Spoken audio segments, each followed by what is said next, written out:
Hello guys, आज हम basic English grammar शुरू करने वाले हैं और उसमें सबसे पहला जो चैप्टर है वह है हम सेंटेंस के बारे में जानकारी करेंगे। पार्ट्स ऑफ सेंटेंस के बारे में जानकारी करेंगे। तो सबसे पहले जो सेंटेंस आता है, सेंटेंस कहते किसको हैं जो है। तो सेंटेंस क्या होता है, जब भी हम कोई सेंटेंस बनाते हैं तो उसमें हम ग्रुप ऑफ वर्ड्स का यूज़ करते हैं जो है, और यही ग्रुप ऑफ वर्ड्स मिलकर जो है सेंटेंस बनाते हैं। तो हमको ऐसे ग्रुप ऑफ वर्ड्स का सिलेक्शन करना है जो रेलिवेंट हो, जिसका कोई सेंस हो, वो मिलकर एक सेंटेंस बनाते हैं। तो हम सेंटेंस को कैसे डिफाइन करते हैं कि group of words which makes the complete sense is known as sentence. तो सबसे पहले सेंटेंस की डेफिनेशन हम लिखेंगे जो है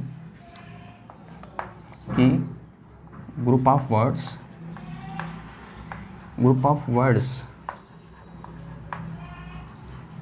which makes the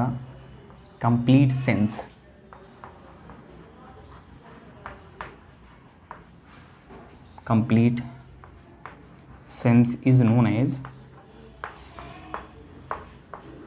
as sentence।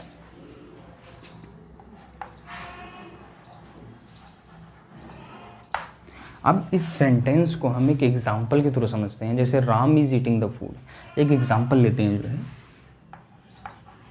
कि Ram is eating the food.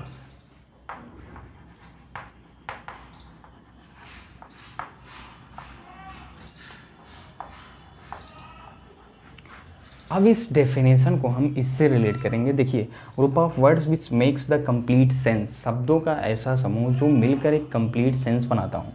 अगर हम इस राम को जो है काउंसिल कर लेते हैं, इस राम को ढक लेते हैं, तो इज़ ईटिंग द फूड क्या कोई सेंस बना पा रहा है? अगर हम इसको ढक लें तो क्या राम द फूड कोई सेंटेंस बना पा रहा है? तो ये जो हमने शब्दों का प्रयोग किया है, ग्रुप ऑफ वर्ड्स का प्रयोग किया है, Ram is eating the food, एक सेपरेट जो शब्द हैं जो है, इनका जो हमने प्रयोग किया है, मिलाकर एक सेंटेंस बनाया है जो कि एक कंप्लीट सेंस बना रहे हैं जो है। Ram is eating the food, Ram जो है खाना खा रहा है, तो एक कंप्लीट सेंस बन जाता है। इसी को हम जो है सेंटेंस कहते हैं। अब पार्ट्स ऑफ सेंटेंस में हम देखते हैं सेंटेंस के कितने पार्ट होते हैं जो है।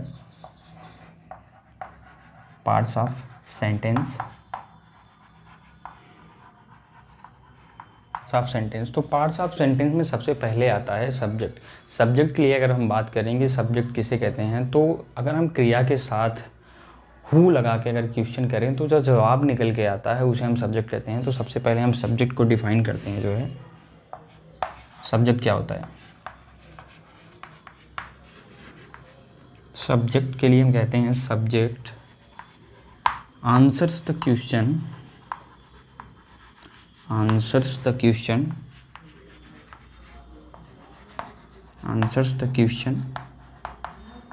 हु। इसका क्या मतलब हुआ? सब्जेक्ट को हम कहते हैं subject answers the question who का क्या मतलब हुआ? अगर हम वर्ब के साथ कौन लगा के सवाल पूछें तो जो जवाब निकल के आता है उसे हम सब्जेक्ट कहते हैं। जैसे Ram is eating the food, तो ये इज़ ईटिंग क्या है? वर्ब है। इसके साथ अगर हम लगा दें कौन खाना खा रहा है, who is eating the food, तो आंसर क्या निकल के आता है? राम। तो राम हो गया जो है, राम को हम कहेंगे इस सेंटेंस में कि राम क्या है? ये सब्जेक्ट है जो है। तो राम हो गया इसमें सब्जेक्ट। अगर हम वर्ब की बात करें तो वर्ब के बारे में कहते हैं कि verbs tells something about the subject, कि सब्जेक्ट के बारे में जो कुछ भी बताया उसको हम वर्ब कहते हैं। तो वर्ब को हम डिफाइन करते हैं जो है। सेकंड है वर्ब क्या होती है? Verb tells something about the subject.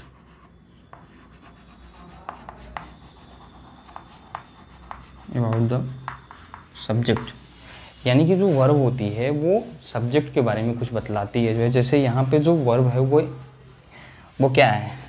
वो इज़ ईटिंग है। ये सब्जेक्ट के बारे में बता रही है कि राम जो है, Ram is eating the food, Ram जो है, राम क्या कर रहा है? राम जो है खाना खा रहा है। तो सब्जेक्ट के बारे में जो कुछ भी बतलाया है उसे हम वर्ब कहते हैं। नेक्स्ट पॉइंट हमारा आता है जो है ऑब्जेक्ट। तो ऑब्जेक्ट को हम डिफाइन करते हैं कैसे कि ऑब्जेक्ट को हम डिफाइन करते हैं,